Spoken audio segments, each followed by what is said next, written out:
So Paul Rayner, and I'm going to be talking about modeling team flow. So it's a little bit of a mixture of technical and non-technical, but mostly non-technical. A lot of what I do, as well as coaching teams in software design, is coaching them in process design. Helping them figure out how to be more productive is really what it comes down to. And a lot of that is freeing them from arbitrary tyranny of Scrum or whatever framework has been enforced on them, and helping them understand the kinds of things that can really actually help them be more productive. And so that's what we're going to be talking about today. So let's start with this. How would you finish this sentence? Think about flow as optimizing for productivity. How would you finish this sentence? What is the enemy of flow? What is the thing for a team that gets in the way of them just having a continuous flow of productive work? Cues, yes. People were supposed to say all kinds of other things. Bicycles, right? I mean, it's in the image, right? Don Reinertsen, in his book, The Principles of Product Development Flow, he basically says that the enemy of flow is the invisible and unmeasured cues that undermine all aspects of product development performance. Now, that's kind of intriguing. So he's saying that the time you spend waiting for stuff is actually what kills your productivity, not the time you spend doing stuff. And yet most teams, where do they spend their time? Where do they invest their time in terms of trying to get faster, trying to get better? Right? The emphasis from management is always you've got to up your velocity, right? You've got to get faster that way. And so the way that a lot of teams think about that is, well, we've got to focus on the times that we're doing stuff. But what this says is the time that you're not doing stuff or the time that you're waiting for stuff is actually a bigger hindrance to your productivity. And when I say productivity, I don't mean being busy. I don't mean doing work. What I mean is actually accomplishing stuff, actually delivering things. Now, there's two aspects of these cues. One is that they're invisible, right? So we all have this cognitive bias that we tend to focus on the things that we can see. There's this famous video from years ago of this group of people playing basketball. You can look it up on YouTube. And it says, count the number of passes. And so, you're frantically watching these people moving around on the screen, trying to count the number of times they pass the basketball. And at the end of a minute, it says, how many times did they pass? And the first time I watched it, I was like, 16. And it's like, yes, that's the correct answer. And then it said, did you see the gorilla? The what? So then I watched the video again, and halfway through, somebody in a gorilla costume walks through the people passing the basketball, does this for a couple of seconds, and then walks off the other side. And it just blew my mind. It was like, how is it possible that I missed that? And yet, that's a cognitive bias. I mean, it's about half the people that watch that video miss the gorilla. I mean, it's a pretty high percentage. But what it's saying is that we have this cognitive bias of we focus on the things that we can see, not the things we can't see. And this says that one of our biggest productivity hinders is the things we can't see. The other aspect is they're not measured. So what's so problematic about not measuring cues? These development cues are invisible. So when we don't measure them, we don't have a sense of how do we mitigate problems with these cues, right? So what I say is, well, I'm a modeler, let's model them, right?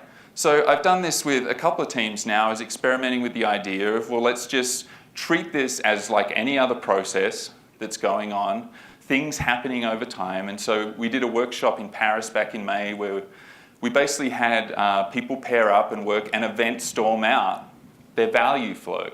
So basically, for a typical, whatever you call it, user story, feature, whatever your team calls a deliverable as it moves through, what are all the events that happen along the way to that thing, going from all the way from concept, we've got an idea, all the way through to somebody's actually getting benefit from that, right? Because until somebody actually uses that piece of functionality to solve a need, it really has no value. In terms of, it's up until that point, it has potential value, but when somebody actually uses that feature to accomplish something, to meet a need, then you've actually accomplished something, right?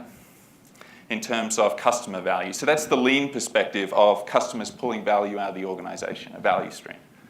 So you can see here we modeled as domain events. So we've got feature used by user is the one on the far right, and then all the way along. And then we modeled the actors involved in that. And so this was all the way from concept with the product owner all the way through to actually out in production. And the pink stickies highlight wait states.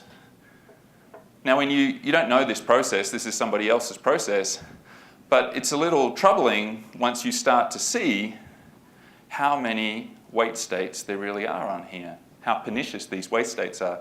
And the feedback that I get when I do this kind of workshop is I had no idea that we had so many cues, right? I had no idea. So the way this talk is going to go is, as Eric mentioned on Monday night, metaphors are very powerful, and I think it's time for a new metaphor in terms of the way we think about this kind of thing. For example, I have sat in a ton of planning meetings, team planning meetings. You've probably experienced those as well. The most boring one of my life was watching a group of people basically for 4 hours enter items into a spreadsheet. And it was prefaced by, as we walked in, one of the guys says, "Hey, this is where the magic happens." So now whenever I hear someone say, "This is where the magic happens," I kind of get this little sort of shudder reflex because he was not being serious, right? Is team capacity, think about your team capacity and how you conceptualize that. Is it a parking lot? Is it a bucket? Is it a static thing that you fill? Do your conversations tend to go like this? Well, we did this number of story points last sprint, and we'll probably get that number done this sprint. Oh, but Jesse's on vacation, so we should factor that in, and it's probably this. Well, that's very static sort of parking lot kind of thinking, right? Of we're filling a parking lot. This is the parking lot for Cedar Rapids in Ohio. It's an amusement park. There's an amusement park you've probably seen down here in Denver, Elitch Gardens. I took my family there for the 4th of July a couple of years ago. And I only live 15 minutes from here. And we drove in mid-afternoon for the 4th of July fireworks and went straight into the parking lot and found a spot, and it was great. And I was like, and it was the same experience, I think, for everybody else. It took me 3 hours to get home that night, and 2.5 of that was getting out of the parking lot. Now, that's a very interesting phenomenon, because did the capacity of the parking lot change? No, right? The capacity stayed unchanged. What changed? It was the demand of the flow through the parking lot, right? We see this, we experience this all the time. So, the coffee that's being served here at the conference, right? So there's times where there's hardly any demand at all, and then all of a sudden a queue emerges out of nowhere because all of a sudden there's a lot of demand. Has the barista's capacity changed? No, right? A queue has emerged. And so when we focus so much on capacity, we forget that really we're kind of looking at the problem that's visible and ignoring the invisible problem. We're treating capacity as if it's a static thing instead of a dynamic thing. So the way I tend to think about things now is that, did we lose video signal? All right, is that team capacity is not a parking lot. Team capacity is a freeway. I think it's a much more interesting metaphor because when you think about a parking lot, it's like, well, it's a static thing, but we've all experienced driving on freeways, right? We all understand what that's like. So this was back in May in Paris. This is driving on the Périphérique with my friend Bruno, picked me up from the airport. How's the flow? It's pretty good, right? I mean, we're not moving at exactly the speed limit, but we are moving steadily, and there's not really a lot of problem. But look at the other side of the road. It's a little bit more congested, right? I'd rather be heading in this direction than in the other direction. The capacity on both sides is the same, but the demand for it has changed. Here's my thesis. Many teams, in fact, most of the teams I work with, which is a little bit of selection bias because I don't tend to get called in for the teams that are just knocking it out of the park, most teams operate in a state of continuously high congestion, right? Most of the time, it's like high peak hour kind of congestion. Can we fit one more story in? Can we do one more thing, right? Product owners are kind of, that's their job, is to try and get more done, but the team feels obligated to take on more. This is what high congestion looks like.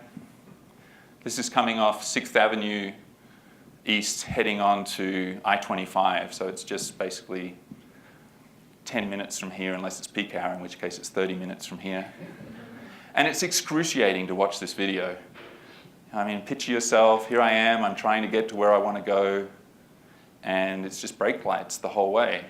Imagine your user stories sitting in traffic, wanting to get to your customers to deliver value, and this is their experience, right? It's not a smooth flow, it's this other kind of experience.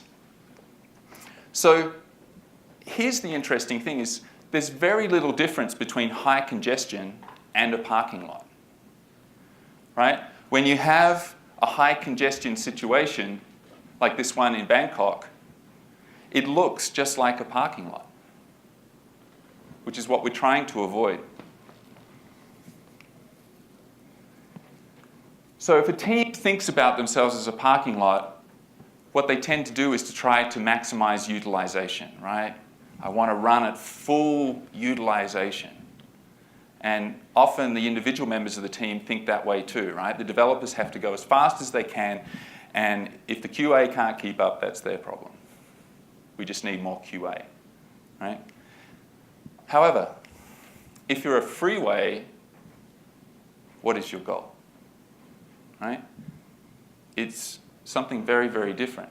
It's to try and reduce congestion, right?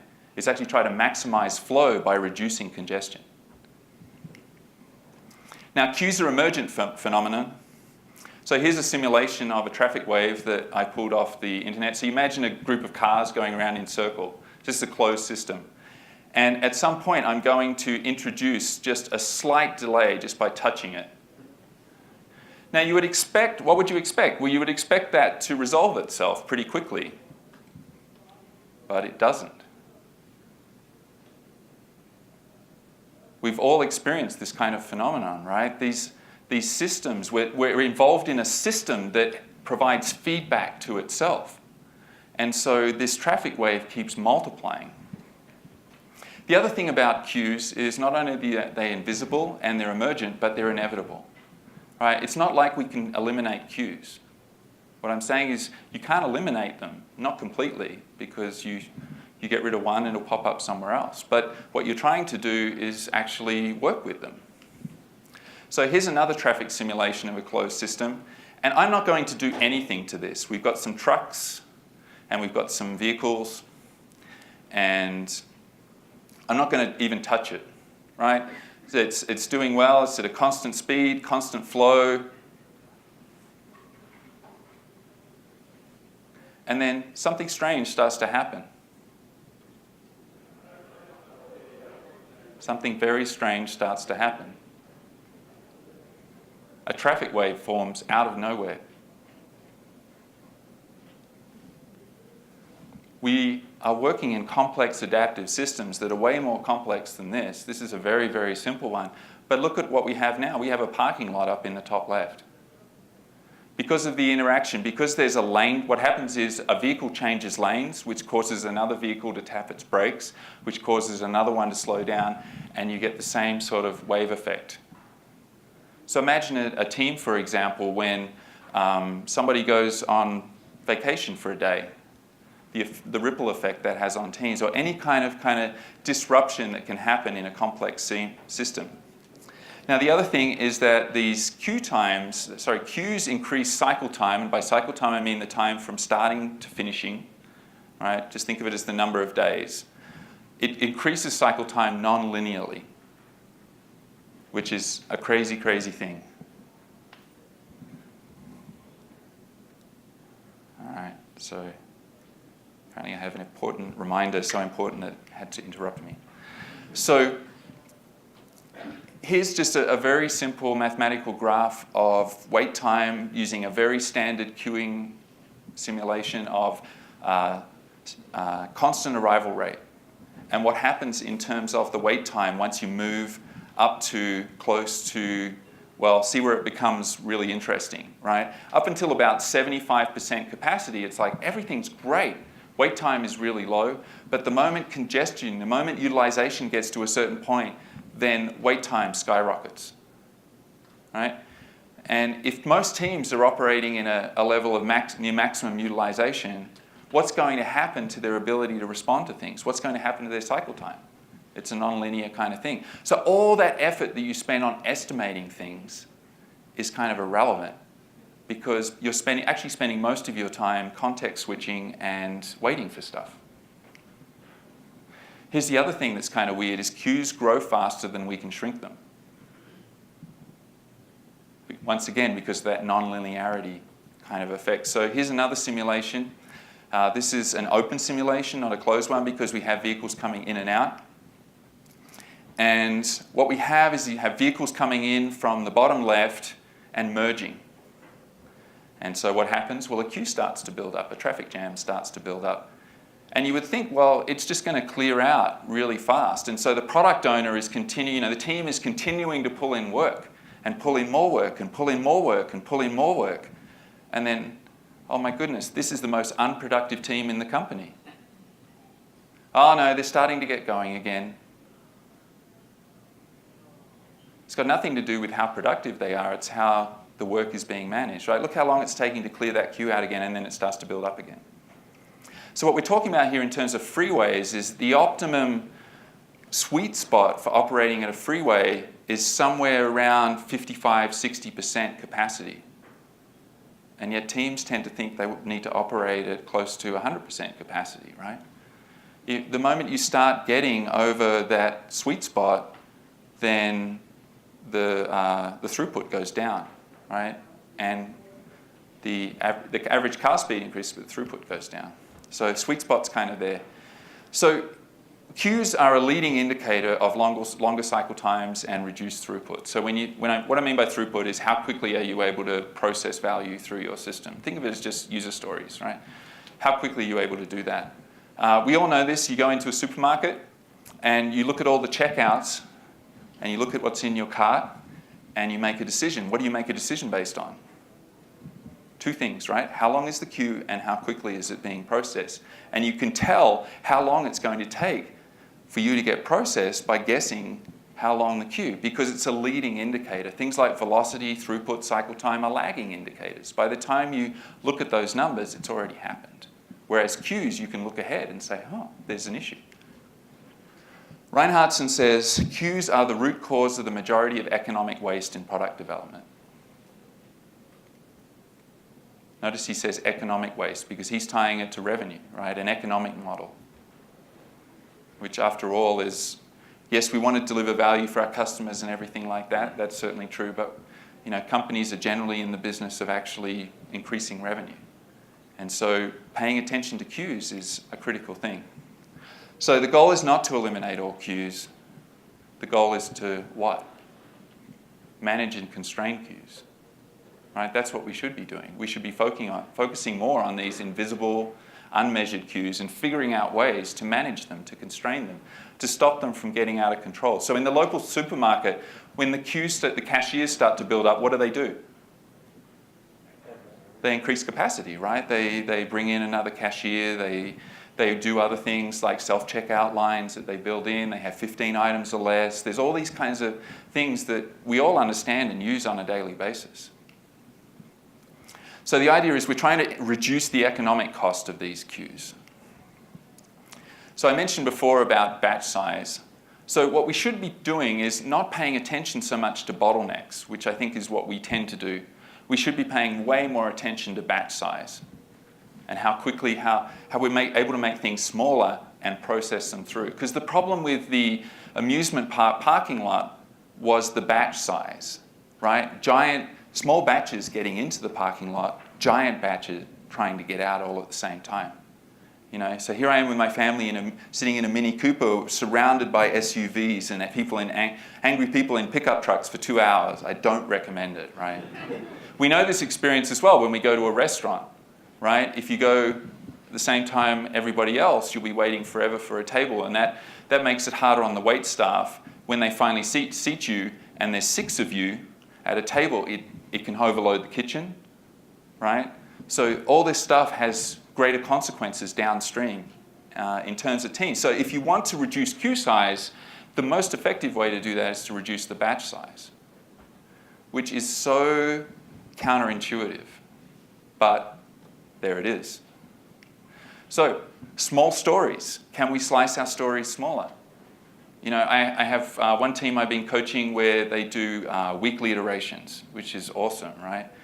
Because every Friday they're demoing new stuff. But what they were finding was that most of their stories were taking 3, sometimes 4 days to do. And they were spending 2 hours on Monday morning trying to figure out, like, is it a 4, is it a 3, or is it a 5 in terms of estimation? I'm like, okay, new goal. I want you to slice it small enough so that you are absolutely confident you could get it done in less than a day. Half a day better. Slice it down small enough for that. And then just focus every day on just whatever you've started, try and finish it. And what do you think happened? Their throughput stabilizes, and there's all this trickle effect that starts to happen. Oh, we're able to experiment more on things, right? We are now able to iterate more on what we're doing. Like maybe we got this first story done, but then we discovered some acceptance criteria that were missing. So we just created another story for that and worked on that the next day. And then we discovered some more acceptance criteria, but that wasn't quite so important, so we just deferred that to next week. But we're able to ship what we've done. And we're able to iterate on it. We're getting much faster feedback, right? Because the idea is we're getting a story from 0 to done in a day. So we're getting feedback from the product owner. Testing is involved in it as well. And then we seem to have this greater sense of momentum now. Like every day, we're just kind of getting through things, right? Now, this is just a data point from one team, but it's just trying to illustrate what happens when you do this kind of thing.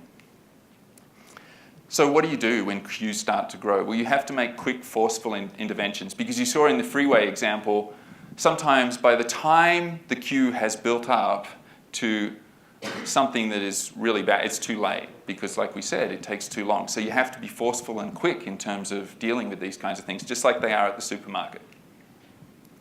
Reinertsen talks about 9 ways to deal with emergent queues. I'm just going to highlight them. There's 3 basic categories. There's demand-based ones, there's supply-based ones, and there's just a nice little one at the end that's, I think, is kind of clever. All right? So the number one, easiest one is just to say no.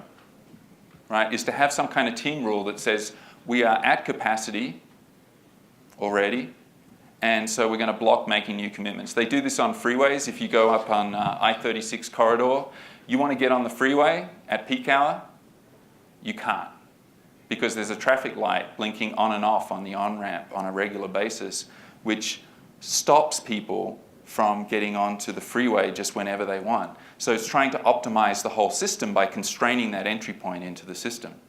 In fact, all the entry points into the system. Now, be honest with yourself. If that traffic light wasn't there, would you surge ahead and go on the freeway? I mean, be honest, right? Even though you understand that it's worse for the system and that makes the traffic jam worse, I think if we're honest, most of us would, right? And that kind of insight sort of got me thinking about teams, that teams need some kind of, sometimes they need some kind of mechanism or controls for making these types of decisions. Otherwise, natural human behavior is just to optimize for, maybe just the developers, right? Or just the testers, or just the product owner, rather than thinking about the flow through the whole system. So one way is to block making new commitments. So that's a demand-based, because you're pushing back on demand. Another one is to purge low-value commitments. Like the example I gave of the acceptance, this set of acceptance criteria is lower priority than this other acceptance criteria. So let's split it on that and separate it out into something that we deal with later, right? We'll still do it, but it'll be later. So we're going to purge it. Another one is to shed functionality, which is a related thing. It's like, okay, we're looking at the story and saying, well, okay, it calls for a really nice UI with a nice calendar control. What if for the first version of the story, I just enter in a date value and don't have a calendar picker? Would that still provide value? Well, maybe it's maybe not deliverable to a customer, but it certainly would in terms of validating the acceptance criteria. Okay, well, let's do that. That would take less time, right? And then we'll have another story for making it pretty fancy, right? All right, so those are the demand-based ones. Supply-based one is to make quickly apply effort to the queue, right? So one team I work with, they were juggling production issues. Everyone on the team, like if there's a production issue, what do? Whoever's available just jumps on it, right? Would it surprise you to know that that team was having struggled meeting their functionality commitments? I mean, their longer term features in that was just suffering because they were the whole team was they just felt like they were firefighting and they weren't able to get to the bigger stuff. So we said, okay, well, what we're actually going to do is we're going to dedicate on a round robin basis a couple of people to doing more of the small batch firefighting and have everyone else focus on the larger batch work, like the feature work. And it was amazing. The whole team throughput went up. So every week they would rotate through the sort of small batch firefighting pair. They were happier because they had to respond to things quickly, and they were able to respond quickly. And then in their downtime, they were able to actually invest in doing some refactoring work, improving the build, like kind of doing the sort of stuff that the other team didn't feel they had time for, or the rest of the team didn't feel they had time for because they were doing larger functionality work, right? Another thing is part-timers, bringing in part-timers to help with the team in terms of this. So, like they do at the supermarket, where they cross-train the people that are packing the shelves and stocking the shelves to operate a cashier. So this could be a similar kind of thing, right? Get some part-time people to do that. Having specialists to work on certain things.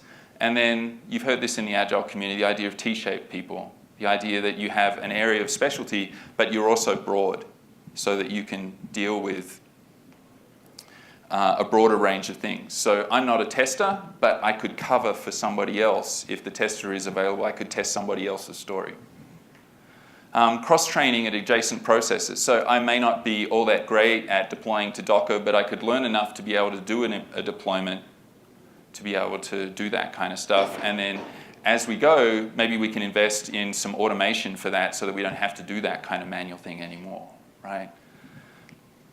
And then the last one is to change the job mix. And this one is, I label it clever because the idea with this one is actually being aware of what the team is working on right now.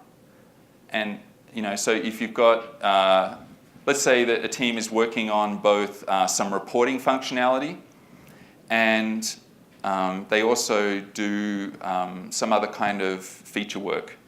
And they have the option of pulling some more reporting functionality out of the backlog or some of the other feature work. And most of the team is tied up with the reporting functionality. They can pull in the other stuff and still be able to get stuff done. So the idea is if you have the people already tied up and they can't deliver on a particular type of functionality, pull in something else that you can deliver on. Right? I know I'm not explaining that very well. Read Reinertsen's book or talk to me after the break. We're moving on.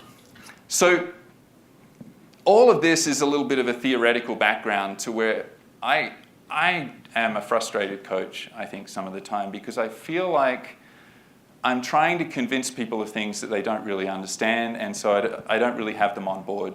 So they're operating in this fixed capacity parking lot mentality, and I'm saying, well, you need to be looking at queues and stuff like that. And they're like, we have no idea. You're just crazy talk, right?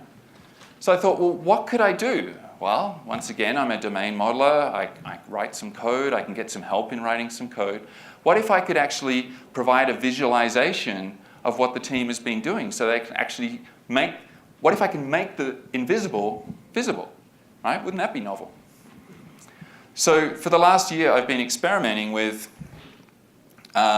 this idea of an application that basically, if you're using Pivotal Tracker or Rally or version 1 or whatever your tracking tool of choice is what if we could pull events out of that? So every time an item, like a user story, changes state, we pull out an event from that, and we just plot it on a timeline with a color based on what kind of activity it is and whether it's a wait state or not.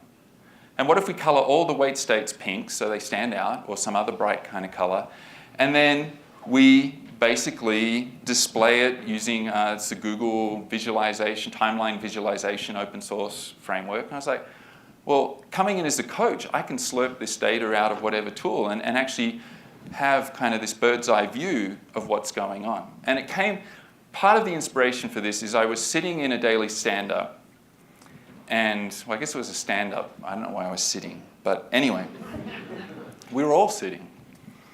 And there was standard sort of Kanban task board with WIP limits, and I was like, well, this is great. It's a team that's managing their capacity. That's nice. And everyone went through and talked about what they were doing, and it was all great. But there was one item sitting in ready for QA, and I went back the next day, and it was still there, and then the next day, and it was still there. I was like, this is a little weird. And every day, the Scrum Master was cheering on the team about how they were getting stuff done. And so I said, well, what's the story with this one item here? And they're like, yeah, it's been there for a while. I was like, I wonder how long. So I pulled it up, 40 days it had been sitting there. And it's kind of like the car wreck on the freeway that is burning and everyone's just driving past and kind of looking at, but it's like the invisible gorilla, right?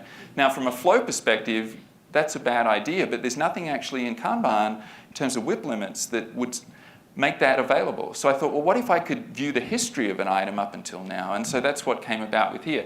So basically, imagine this is from October 22nd through to November 26th. This is made up data for a team called Rogue One. Apparently, it doesn't end well for this team, I've heard.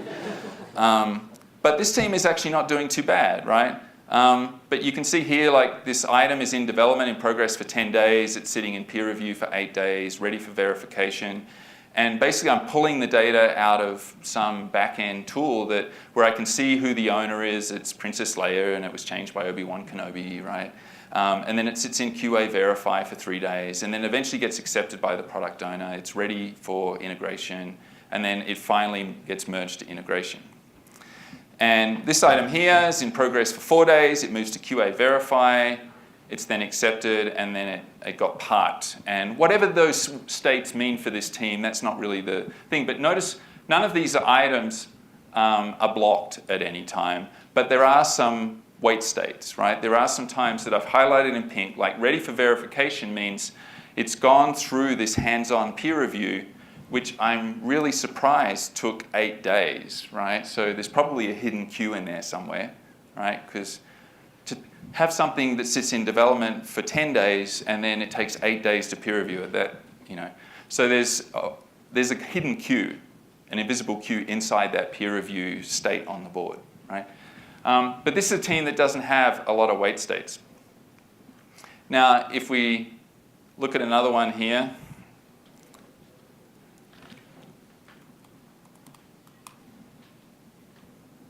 and we look at this other team. Let me just see if I can get them to come back. This is why I hate live demos. All right.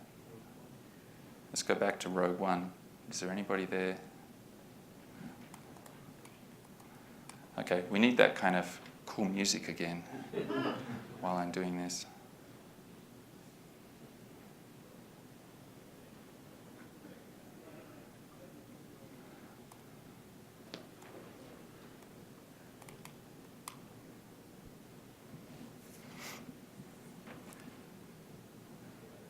All right, I'm going to try one more time.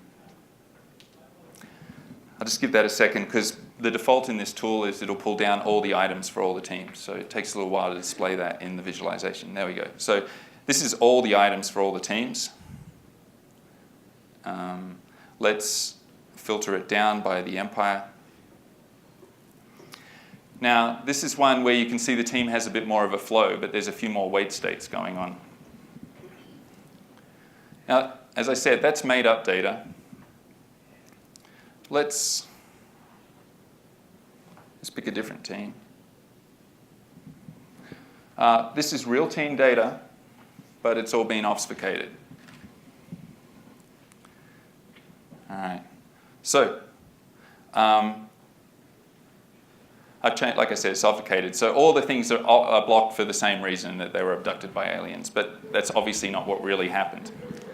So here's an example of one. So this item was in progress for 12 days, but it was blocked for 5 of those. Right? So actual touch time for that story was a lot less. Right? And then you can see here it was in peer review for 2 days, and then it was in QA verify for 28 days. But it was blocked for 1 of those days. And then it went through some interesting little things here of ready to merge, and then eventually made it to release done after quite a period of time, right? And you can see a similar pattern. So what do you notice on this team here, for example? Is there an emergent cue? You can see it right away, right? Look at all the concurrent pink. Like when you look at a timeline, what we tend to do is focus with teams on the horizontal part of this story by story. But when you look at it vertically like that, it shows a different view of what's really going on, right? So you can see there's a big batch operation. There's a big batch operation in terms of this wait state here. And then this team is actually blocked quite often. And then there's some other funky stuff going on where stuff just appears as released to done. And what's going on there? If I pick another team, similar kind of thing, there's a lot of release done, and then you can see that there's stuff that sits in ready to merge for a while, and then there's some QA verify stuff. This one was blocked several times. So the reason why I'm showing this is because I developed this for myself as kind of a coaching tool, but I'm trying to experiment with, well, if I show people a different view of the data, what kind of insights will they get out of that? So I've put it out there just for people to play with, and I've got a lot of ideas on where to go with this, but not really sure where to go with it. Here's a control chart, a scatter plot related to this that basically just does counts of the items, and so you've got the different percentiles. So basically this team here, flip a coin as to whether an item can get done in 12 days or less. That's the odds. Right? So any item that comes in, if you say, well, can you get it done by the end of next week? They'll say, maybe, right? 95% of their stories get done in 149 days or less. So there's some outliers. Now what that tells me is that's actually just, they're not cleaning up their data in the tool, right? But 52 days for 85%. So if you want a pretty solid guarantee of how long it's going to take to get an item done, 52 days, right? And then I've got some other stuff in here, like this is a high-level view of that in terms of you can mouse over and it'll show you the overall time for that. And then also a cumulative flow diagram, which the lean people love. All right, so that's probably all I can talk about in terms of the tool, but I've been experimenting with that for the last year and experimenting with using it in the coaching. So to finish out here, this is a quote from ancient Greek philosopher Heraclitus, and it says "Pantare," which is Greek for everything flows, right? Heraclitus is famous for saying you never step in the same river twice, right? There was this kind of dogfight between him and Parmenides. Parmenides said everything is always the same, nothing changes, and Heraclitus is like, you're an idiot, everything flows, everything's changing. And then along comes Plato and combines those two and says, well, there's the unseen, unchanging stuff, which is the forms of things, but the stuff we can see, which is all illusion, is the stuff that's actually changing.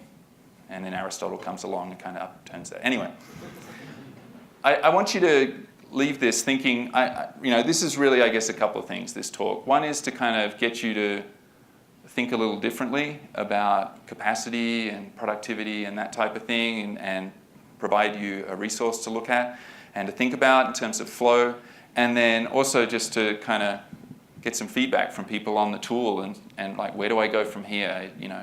Have people play around with it, and there's a lot of ways it could go. So that's all. Thank you.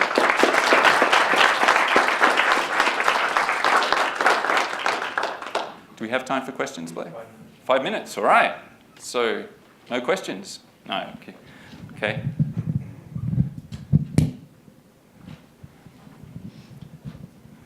So, when it comes to visualizing team capacity, I've kind of seen two approaches, one of which might be, here's the number of development hours in the day, and we're going to allot something, trying to find that sweet spot. Utilization. Yeah, but, I've seen static. Them try. I know, but I've seen people try and maybe find the sweet spot and only assign maybe 4 hours out of a potential 6 of like what's tasked for development through the day. Yep. And I've also seen people take the approach of just saying, well, then their capacity is just 4 hours, and we're trying to fill 100% of that, like where they thought the sweet spot Yep. was. And do you think either of those approaches, one is better than the other, that you should see it's only at 70, 75%, or do you think we should be determining how much? You we're want gonna my take honest on? opinion? Yeah, I absolutely. think they're both bogus. Both? Okay. Yeah, Well, I think we should be focusing on the work and not on the workers. Okay. So like, because that's focusing on the workers and saying that's what's important because we can see them, and we should be focusing on the work. So if we think of flow as a dynamic thing, then our attention should be every single day saying, is there an emergent cue? What's blocked? What do we need to rally around? What do we need to slice? How do we make the batches smaller, right? How do we clean the accident off the freeway so we can get it flowing again, right? Instead of trying to treat it as this static batch-based kind of concept. Now, I'm not saying that doesn't work, right? There is a utility to that kind of stuff, but I'm more and more convinced that it's a metaphor that works, but it's a much more, like the freeway metaphor, they're all leaky abstractions, right? We know that. But I think that there are things that thinking about flow as a dynamic concept and managing the flow is far more powerful than trying to plan capacity as if it's a static thing. That's really what I'm saying. I guess the real requirement then, what would have led us to that, is trying to find some way to estimate when these things are coming out of the flow at the end. Like whether that's looking at individual capacity or team capacity or estimated task, what the team's throughput is. Right. I guess, like, how do you estimate then when things are going to exit the flow? So you can do that looking at the historical data, right? But I think estimation, so, estimation, like hashtag, there's a hashtag associated with that is really going to get you in a lot of hot water on Twitter. If you have a very predictable, stable flow, like a freeway that is at low utilization, and you need to get somewhere, you can pretty accurately estimate how long it's going to take you to get there. But there were people that were almost late to the session this morning because there was a traffic accident on I-25, and no amount of estimating stuff at their house would have helped them with that, right? When you're at high utilization, you can spend all the time you want trying to get your estimates correct, and it's not going to matter. You're much better off pulling up the team equivalent of Waze, whatever that is, and figuring out a quicker way to get to where you need to get to, right? That's what I'm trying to get at. Okay, anyone else? Dan, down the front.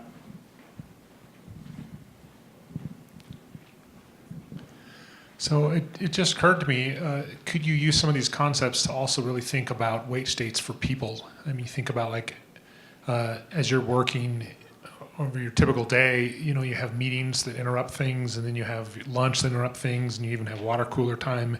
Right. So you think about like that. If I modeled my own productivity as a developer throughout a day, I would have these mini traffic jams, if you will, that sort of impedes that. Could the same concepts really help? Yeah, I read a book several years ago, and the basic thesis of the book was that us as people should not be focusing on managing our time, we should be managing our energy.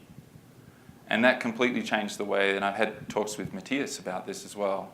The idea is that, like, if my energy is low, it doesn't matter how well I manage my time, I'm not going to be very productive. But if I realize that my energy is starting to flag and I go take my dog for a walk, or I go talk with a coworker and it gives me my energy back, then I can be more productive, right? So I don't know if these kind of techniques can work. I think it's a little bit like that at the team level as well, is there's so much focus on managing time as if that's the resource, but it's the team energy, it's the team's ability to have, like Jessica said, generativity, right? That's what we should be focused on, not these suboptimal kinds of things.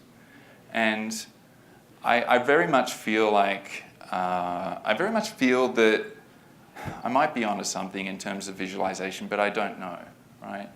And so my thought is, if you can show people a new way of seeing things and thinking about things, then maybe they can run with that and actually do something with that, right? So the biggest challenge with a tool like this is not only does every tool, Rally, version 1, Pivotal, all these other tools have different models, right?